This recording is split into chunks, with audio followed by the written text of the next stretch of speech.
My brothers and sisters, welcome to my daily diary. This is the segment that I tape regularly to be manifest and open and transparent about what I do each day, hour by hour, morning to night. And what did I do during the days of Thursday, August 15th through Saturday the 17th, 2024. Okay, so Thursday the 15th, I was here at my office. And our videographer from the Northeast, Kurt, was here. He has been helping us for decades in the area of video production. And so here at the office, I intersected with him right from the beginning of the day, intersected with our regular staff, had a review meeting of videos after the morning briefing with Kurt, and then had to come in here to the studio at 9:15 to tape a scripture reflection. Then various work at my desk, and during the course of the day, these were the things that took my time that I had to deal with, either by email or other questions, or all of these in some way by email. The election prayer video, we're promoting that heavily. Setting up interviews, an ad that we are putting online in regard to my open letter to the church hierarchy that I released on the 14th of August. Preparations for an upcoming fundraising letter, an op-ed that was published in the Daily Wire, approval of an email blast to our full list, work on our Priests for Life travelogue. Right now, actually, we're working on the October issue of that. It's always 2 months in advance that you start preparing it. Legal offensive strategies. We want to take the fight to the other side when they try to oppress the pro-life movement legally. So we're strategizing about maneuvers with that. Approval of appeal letters. Approval of bulletin inserts that we offer to the churches for their bulletins. And a special video from one of our Silent No More ladies that we are preparing for various states to use that have these ballot measures for promoting abortion. I had an 11:30 call with our fundraising team, regular planning call. We have a good time coming up with the ideas of we look at the various things we are doing and then see which ones are best suited to put into those letters. Then I also had a follow-up meeting after that part of the call was done with our vice chairman about some strategic plans for the future. Then, right after those phone calls, I took to lunch our videographer, Kurt, as well as our social media director, Rob. We had a good working lunch, making plans, and then came back and at 1:30 had a meeting with social media, video production, our videographer, and our website manager.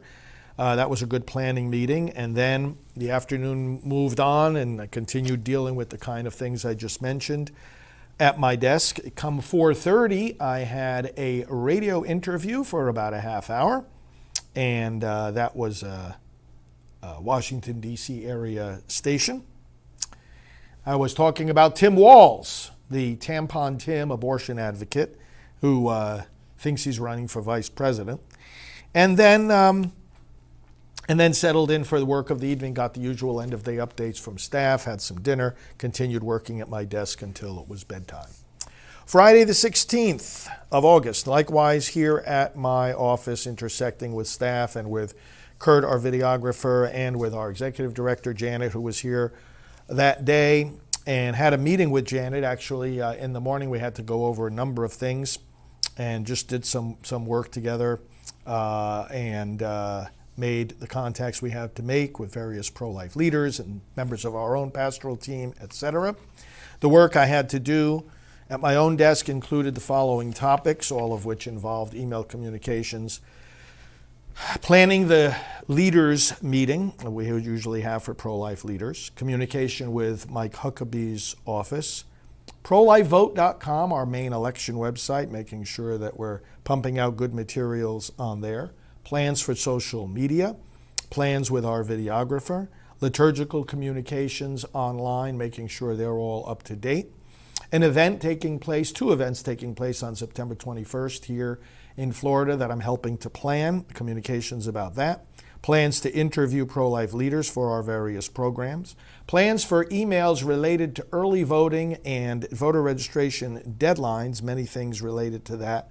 We had to prepare and approve the wording for those emails, adjustments to our endabortion.tv broadcasting channel, work against this terrible Amendment 4 here in Florida, and secular media communications regarding how they could speak to our pro-life leaders when we have the next meeting. That'll be very interesting. I had a 12:30 lunch meeting with our executive director and our videographer, Kurt. We had a business planning meeting over a very good lunch, and then came back to the office. I had to do some work here in the studio with Kurt.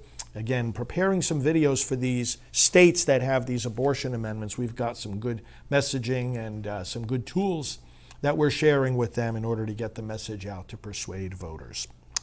Then in the evening, staff went home. I got my end-of-day updates from them, and then I did some errands in the evening. I had to get gas in the car, went to a nearby Italian restaurant for dinner, nothing fancy, and then went over to the CVS where I had to pick up a few items, came back, did some more quiet work at my desk until bedtime. And finally, Saturday, the 17th of August, here at my office for a quiet day of work, and boy, did I need it to catch up from all my recent travels and to prepare for more to come, but I had to do work at my desk in regard to things like the upcoming Mother Teresa novena, the email preparing for our next election training session that we have online, and plans for the next pro-life leadership meeting that we coordinate. I had at 10 a.m. the live scripture broadcast from right here at this desk. Many of you watch that. And then I went back to my desk and was doing work throughout the morning and the afternoon. Went over to a nice Italian place for lunch. Came back, had to do some taping here in the studio. And I have these piles of papers in my room, notes gathered from all these trips and these planning meetings that I have. And I have to just plow through them. And follow-up is so key, when you're working and in a mission like this. Follow-up is so key. You may meet somebody and meet hundreds of people out on the road, but then the follow-up is what's necessary. And that's where things start to happen. After dinner, I did some more taping here in the studio for upcoming scripture reflections and other programming, and that brought me to bedtime. I went to bed fairly early on that Saturday night. I was pretty tired. There it is, August 15th, 16th, and 17th, 2024. Thank you for watching my daily diary segments, and please know that if you support this work, you are supporting something that is reaching a lot of people, and we're going to be using every penny just as well as we use every moment of time, and we thank you for making all this work possible. Talk to you soon.